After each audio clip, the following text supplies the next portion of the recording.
Hello. आज के इस वीडियो में हम बात करेंगे क्लास 10th के चैप्टर नंबर 2 जो आपका है वास्तविक संख्याएं।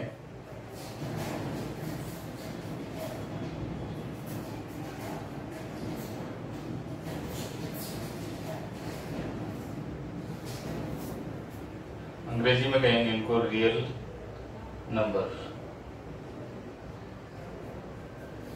ये राजस्थान बोर्ड का क्लास 10th का आपका चैप्टर नंबर 2 है।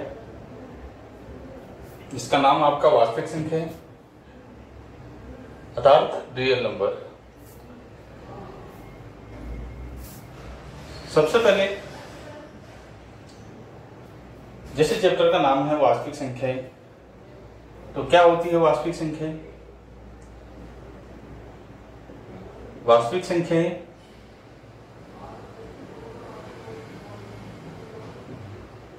अर्थात रियल नंबर वे नंबर होते हैं जिनको संख्या रेखा पर क्या किया जा सकता है, व्यक्त किया जा सकता है, जैसा कि अपन ने 9th क्लास में पढ़ा है। और इसका एक वास्तविक मान विद्यमान होता है। वास्तविक मान विद्यमान होना चाहिए और संख्या रेखा पर निरूपित करना आना चाहिए, निरूपित होना चाहिए। क्लास 9 में अपने रूट 2 और रूट 3 को निरूपित करना सीखा है।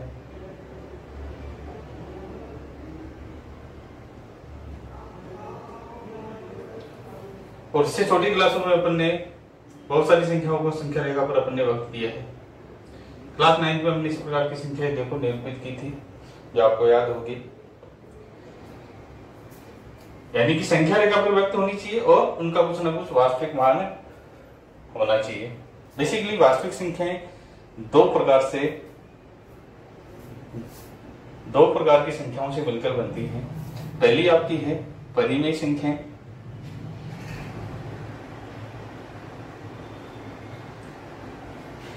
एक होती है आपकी अपरिमेय संख्याएं।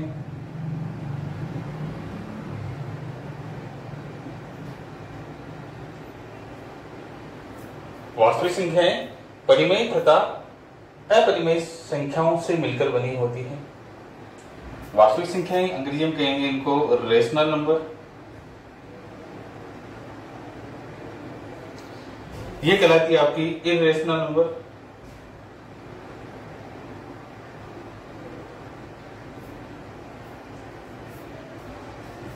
वास्तविक संख्याएं परिमेय तथा अपरिमेय संख्याओं से मिलकर बनी होती है। अब देखेंगे कि परिमेय संख्या कौन सी होती है। क्लास 7, 8 में अपन ने पढ़ा है कि वे संख्याएं जिनको P बटा Q या अंश बटे हर के रूप में लिखा जा सके, वे संख्याएं जिनको P बटा Q या अंश बटे हर के रूप में लिखा जा सके, जहां पर Q का मान क्या नहीं होना चाहिए, 0। यहां बोले तो हर का मान क्या नहीं होना चाहिए, 0 नहीं होना चाहिए। और यहां P एंड Q ये दोनों क्या है आपके पूर्णांक, क्या है पूर्णांक।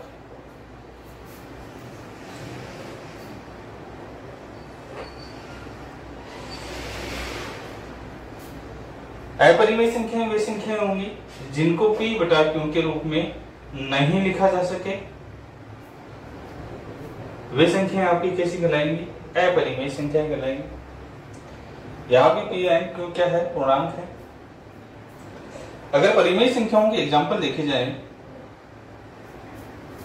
तो P बटा Q के रूप में अर्थात 3 बटा 4 लिखूं, 1 बटा 3 लिखा, माइनस के 2 बटे 3 लिखा, तो 0 लिख सकता हूं, 1 लिख सकता हूं, 2 लिख सकता हूं, -3 लिख सकता हूं, -5 लिख सकता हूं। इस प्रकार की संख्या और भी बहुत सारी हो सकती है।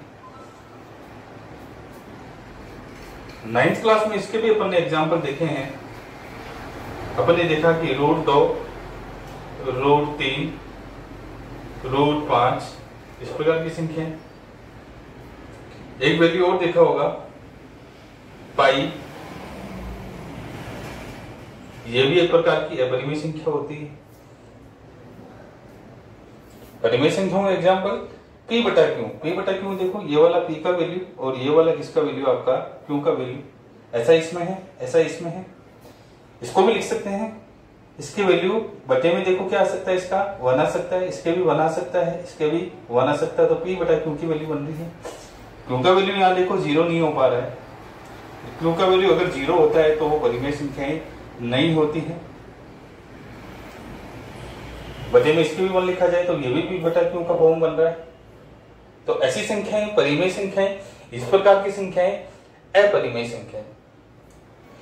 इनको एक तरह से और भी विभाजित किया जा सकता है कि वे संख्याएं, सुना आपने दशमलव प्रसार के बारे में क्लास 9th में,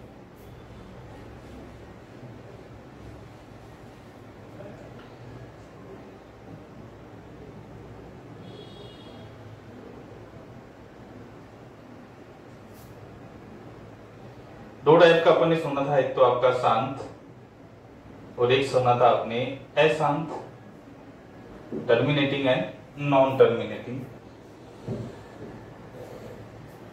शांत को फिर दो टाइप से और बांटा था, एक आपका आवर्ती एंड एक आपका अनावर्ती।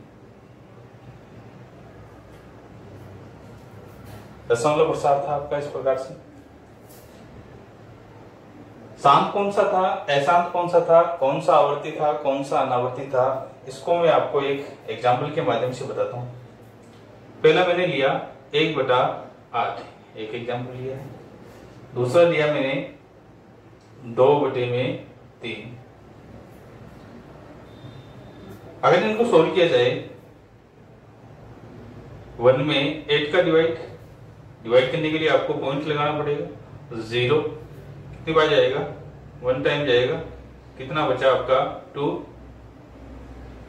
फिर आपको 0 तक लगाएंगे तो क्या होगा 16, कितने टाइम 2 टाइम, रिमेनिंग कितना बचेगा आपका 4। फिर 0 लगाएंगे 5 टाइम 40। अगर इसका सोल्व करें तो कैसे करेंगे,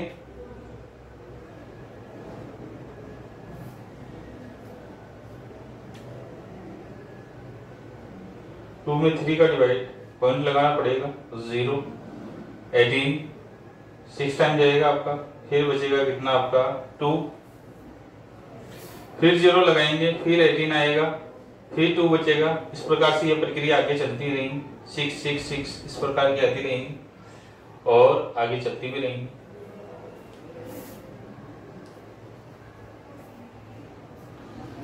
तो ये दोनों में से क्या डिफरेंस आ रहा है, अगर इनका डेसिमल फॉर्म देखा जाए तो यहां देखो एक डेसिमल के ठीक बाद में जो आपके डिजिट्स हैं, एक लिमिट है 3 डिजिट के बाद में, देखो यहां खत्म हो गया। इसमें अगर देखें तो डेसिमल के ठीक बाद में 666 अनलिमिटेड आ रहा है। इसका मतलब ये खत्म नहीं हो रहा है, लेकिन बार बार एक ही अंक की क्या हो रही है, पुनरावृत्ति हो रही है। इसका मतलब ये कैसा है, बार बार आवृत्ति हो रही है एक ही चीज। तो इस प्रकार का दशमलव प्रसार कैसा रहेगा, इस प्रकार का दशमलव प्रसार कैसा रहेगा, इस एग्जाम्पल के माध्यम से आपको समझ में आएगा। एक निश्चित टर्म्स के बाद यानी डिजिट्स के बाद में क्या हो जाए, आपका डेसिमल क्या हो जाए, खत्म हो जाए, तो वैसा कैसा है, शांत है। ये इस प्रकार का दशमलव आपका कैसा है, दशमलव प्रसार शांत है।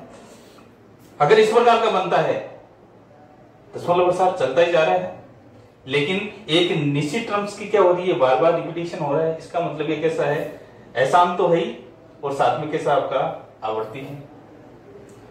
अगर √2 की वैल्यू देखी जाए, तीसरा टर्म्स आपका है अनावर्ती रूप का। अशांत कौन सा होगा, √2 की वैल्यू आपने कैलकुलेटर से निकाल के देख सकते हैं अपन, देखो 1.4142 इस प्रकार से आगे चलती है। दशमलव प्रसार आगे चलता ही जा रहा है और एक निश्चित टर्म्स की क्या नहीं हो रही है, आवर्ती भी नहीं हो पा रही है। तो ऐसा दशमलव प्रसार आपका कैसा कहलाएगा, अशांत तो है ही, लेकिन आवर्ती नहीं हो पा रही। इसका मतलब कैसी है, अनावर्ती। तो ये कैसा आपका अशांत अनावर्ती। इस दशमलव प्रसार के माध्यम से अपन परिमेय संख्याओं तथा अपरिमेय संख्याओं में एक अंतर और कर सकते हैं कि वे संख्याएं जिनका दशमलव प्रसार आपका कैसा हो, शांत, यानी एक निश्चित डिजिट्स के बाद में क्या हो जाए, दशमलव खत्म हो जाए, शांत या अशांत आवर्ती,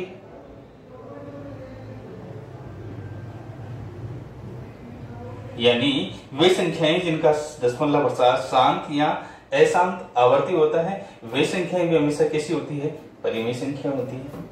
जैसे 1/8 कैसी आपकी परिमेय संख्या है, 2/3 भी आपकी कैसी है, परिमेय संख्या है। लेकिन √2 कैसी हो सकती है, √2 आएगी अपरिमेय संख्याओं के फॉर्मेट में, कि वे संख्या जिनका दशमलव प्रसार कैसा हो, आपका अशांत अनावर्ती रूप का हो,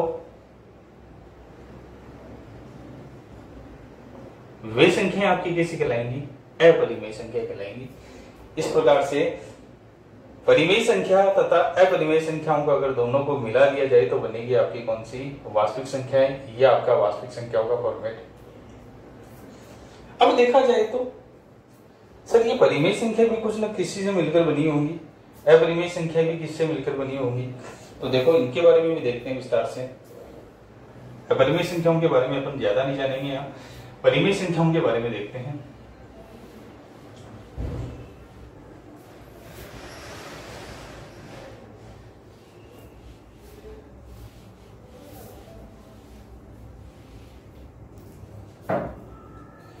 परिमेय संख्याएं देखो,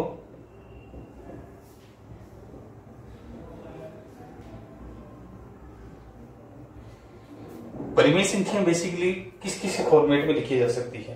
परिमेय संख्या या तो भिन्न के रूप में लिखी जा सकती है, यानी फ्रैक्शन, या परिमेय संख्याओं को आप इंटीजर के फॉर्म में लिख सकते हैं, यानी पूर्णांक।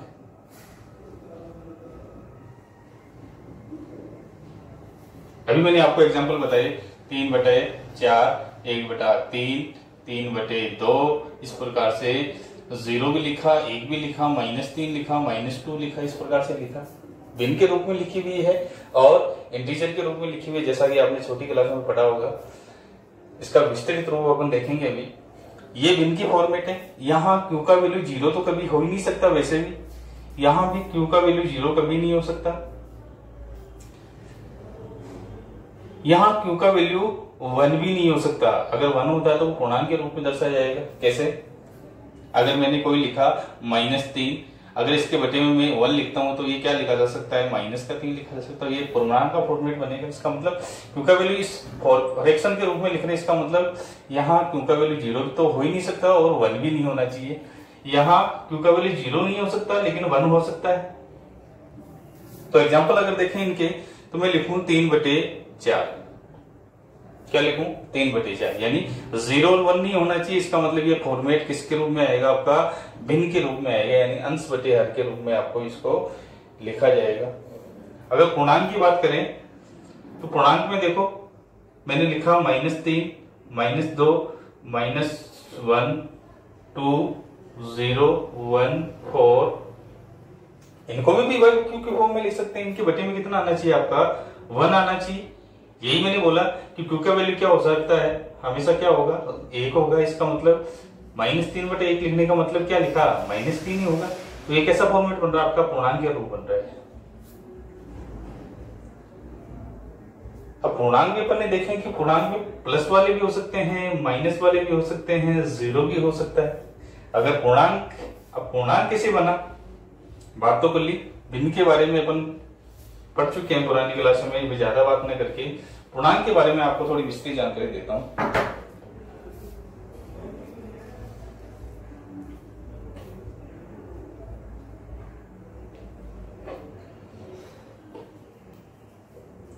पूर्णांक अपन ने देखा,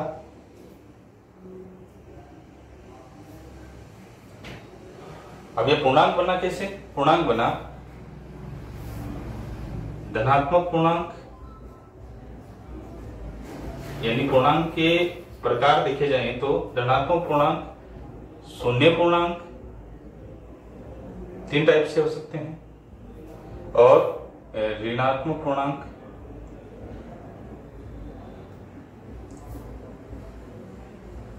ऋणात्मक पूर्णांक अपन ने देखे होंगे -3, -2, -1 इस प्रकार से। शून्य पूर्णांक में केवल शून्य, धनात्मक पूर्णांक में 1, 2, 3, 4, 5, 6 एंड 7 इस प्रकार से आ सकते हैं। पूर्णांक कौन कौन से हो सकते हैं? ऋणात्मक भी हो सकते हैं, शून्य पूर्णांक हो सकते हैं, धनात्मक पूर्णांक से संख्या रेखा में आपने देखा हुआ होगा 0 इस तरफ 2, 3, 4 इस तरफ माइनस की, ये आपकी संख्या रेखा थी। आपने पूर्णांक की जानकारी छोटी क्लासों में 7वीं क्लास में देखा है। ऋणात्मक पूर्णांक हो सकता है, शून्य पूर्णांक हो सकता है और बेसिकली पूर्णांक बना कैसे? अपन ने देखा छोटी क्लासों में एक प्राकृत संख्या नाम सुना होगा आपने, नेचुरल नंबर।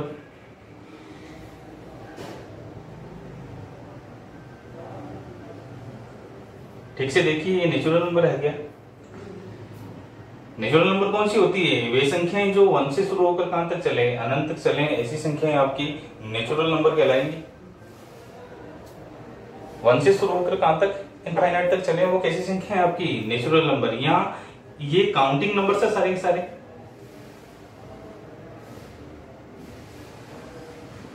काउंटिंग नंबर्स क्या कहलाते हैं? नेचुरल नंबर कहलाते हैं। ये सारे के सारे धनात्मक पूर्णांक आपके क्या कहलाते हैं? हमेशा नेचुरल नंबर कहलाएंगे। ये नेचुरल नंबर का ऋणात्मक रूप यानी नेगेटिव फॉर्म क्या होगा? -3, -2 और -1। फिर आपने एक नाम और सुना होगा, पूर्ण संख्या। वो कैसी बनी थी? वो बनी थी आपकी, अगर इन धनात्मक पूर्णांकों में शून्य पूर्णांक और मिला दिया जाए तो बनने वाली संख्याओं का फॉर्मेट कैसा बनेगा? आपका पूर्ण संख्याओं का फॉर्मेट बनेगा, जिन्हें आप होल नंबर से डिनोट किया था, होल नंबर कहते थे, जिनको W से डिनोट किया था, और नेचुरल नंबर को आपने N से लिखा था। तो ये था आपका बेसिक। धनात्मक पूर्णांकों को अपन ने क्या बोला? प्राकृत संख्या बोला। अगर धनात्मक पूर्णांकों में शून्य पूर्णांक और मिला दिया जाए तो क्या बनी थी? पूर्ण संख्या बनी थी। तो प्राकृत संख्या से स्टार्ट होकर प्राकृत संख्या बनी, फिर पूर्ण संख्या बनी, फिर पूर्ण संख्याओं से मिलकर क्या बनी? आपकी पूर्णांक बना। पूर्णांक से और भिन्न से क्या बनी? आपकी परिमेय संख्या बनी। परिमेय संख्या तथा अपरिमेय संख्या मिलकर आपकी क्या बनी? वास्तविक संख्या बनी। इस प्रकार से वास्तविक संख्याएं का स्टेप बाय स्टेप आपने समझ में आया होगा कि वास्तविक संख्याएं होती क्या हैं। तो वास्तविक संख्याएं वे होती हैं जिनको संख्या रेखा पर निरूपित किया जा सके तथा जिनका वास्तव में कोई न कोई मान होता है। धनात्मक संख्याओं को अपन संख्या रेखा पर निरूपित कर सकते हैं, 0 को भी अपन संख्या रेखा पर निरूपित कर सकते हैं, माइनस वाली संख्याओं को संख्या रेखा पर निरूपित कर सकते हैं। 9th क्लास में अपन ने अपरिमेय संख्याओं को संख्या रेखा पर निरूपित करना सीखा। इस प्रकार से पूर्णांक हो गए, इनको संख्या रेखा पर, और भिन्नों को भी अपन ने 8वीं क्लास में देखो संख्या रेखा पर निरूपित करना सीखा था। तो इस प्रकार से ये सारी की सारी संख्याएं कैसी बनी? आपकी इन संख्याओं को मिलाकर क्या बनी? आपकी वास्तविक संख्याएं। ये वास्तविक संख्या संख्या रेखा पर निरूपित हो सकती है तथा वास्तव में इनका कोई ना कोई मान एग्जिस्ट होता है। इस प्रकार से ये वास्तविक संख्याओं का बेसिक था। इसके बाद में कुछ महत्वपूर्ण संख्याएं और हैं जो आपको इस चैप्टर में काम आने वाली हैं। उन संख्याओं का बेसिक मैं आपको बताता हूं।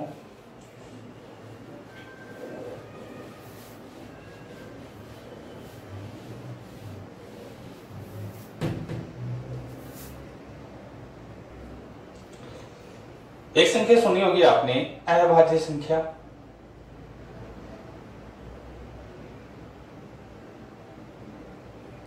प्राइम नंबर क्या होती है? प्राइम नंबर, प्राइम नंबर वे संख्याएं होती है जिनमें 1 तथा स्वयं संख्या के अलावा किसी दूसरी संख्या का डिवाइड नहीं हो, यानी किसी दूसरी संख्या से पूर्णतः विभाजित नहीं हो, वे संख्याएं आपकी क्या कहलाती है? अभाज्य संख्याएं कहलाती है। जैसे 2, 3, 5, 7, 11, 13, 17, 19 इस प्रकार की संख्याएं।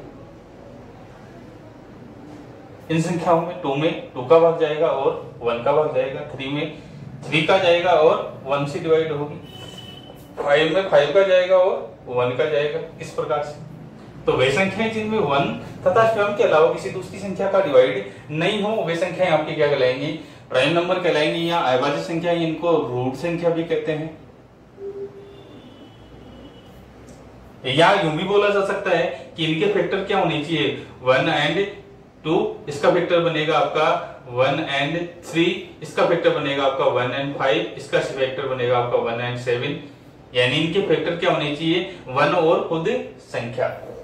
इस प्रकार से अभाज्य संख्याओं की परिभाषा आप इसको ओरली लिख लें कि वे संख्याएं जिनमें 1 तथा स्वयं के अलावा किसी दूसरी संख्या का भाग नहीं जाए, पूर्णतः नहीं जाए, तो वे संख्याएं आपकी कैसी कहलाएंगी, अभाज्य संख्याएं। ये आपको सीरीज से इनको याद रखना पड़ेगा, आगे काम आएगी आपके। दूसरी संख्या इसका ऑपोजिट अभाज्य संख्या, अभाज्य क्या, भाज्य संख्या या यौगिक संख्या भी बोलते हैं इनको, कंपोजिट नंबर।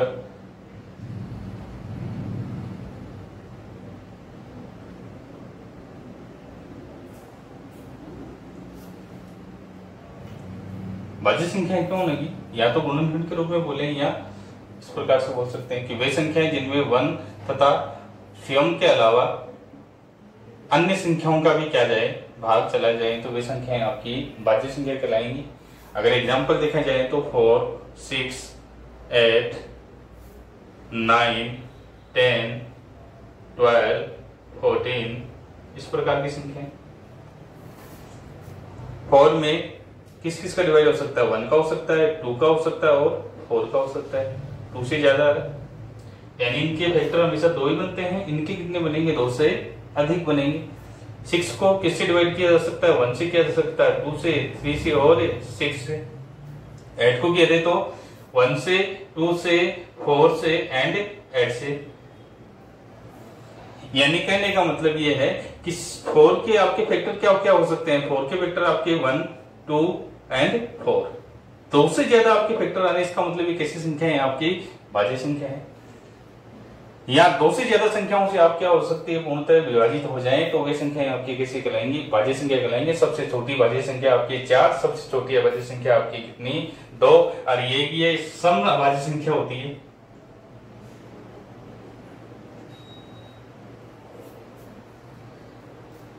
तीसरी समझ में आ गया होगा, तीसरी संख्या आपकी सहभाज्य, ये भी देख लें आप,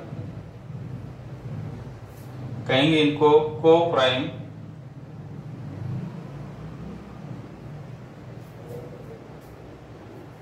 को प्राइम कौन सी होती है, को प्राइम वे संख्याएं होती हैं, जैसे मैंने 2 संख्याएं ली, एक तो ए ली, एक कौन सी ली, बी।